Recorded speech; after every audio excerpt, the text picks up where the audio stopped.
Alors une démonstration du Mini Spectro avec une interface développée par Stéphane Laurent du lycée Valin.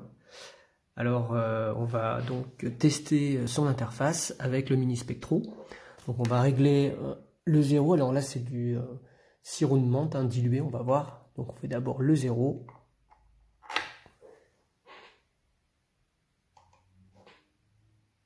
C'est chose faite. Ensuite, on peut faire un spectre d'absorption. On prend en milieu de gamme.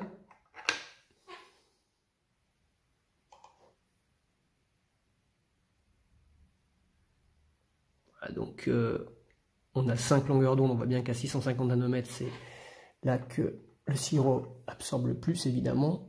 Sirop TCR vert dilué au 5e et une gamme croissante de 200 à 1000 microlitres. Je vais donc choisir la longueur d'onde, 650 nanomètres. Je clique donc sur ce tableau.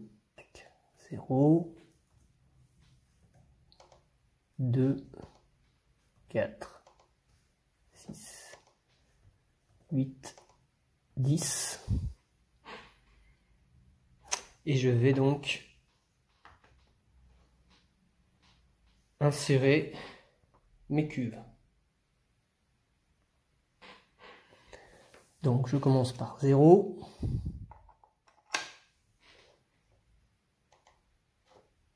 Je devrais retrouver a priori 0. Bon, très proche, évidemment. Ensuite, je poursuis.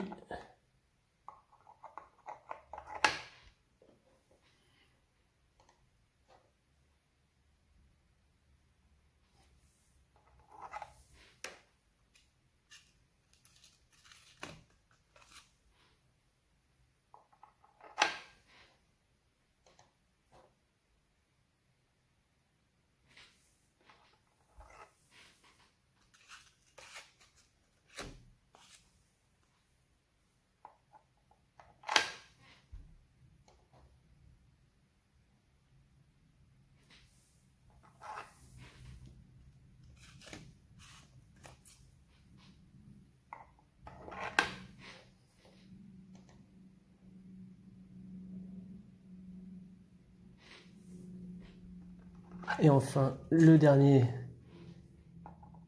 étalon.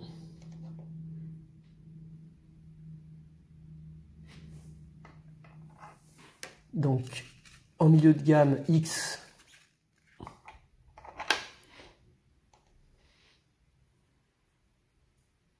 Donc, ouais, on est bien entre 4 et 6, donc 5.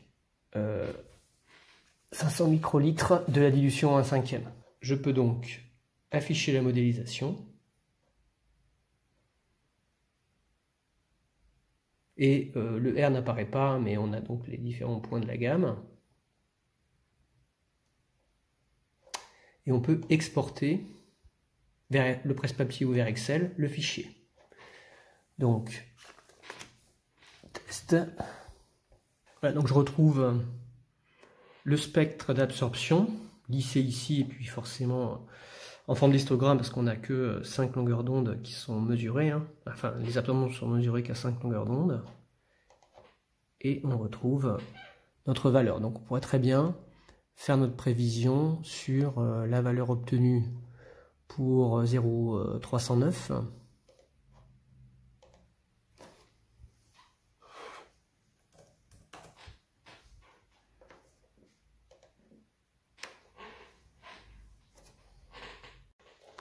Donc là, j'ai fait ma régression avec les paramètres de régression, un coefficient de corrélation qui est plutôt correct.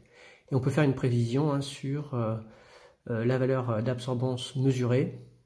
Ici, donc il y a un petit travail intéressant à faire. Et on se retrouve effectivement en milieu de gamme comme c'était prévu.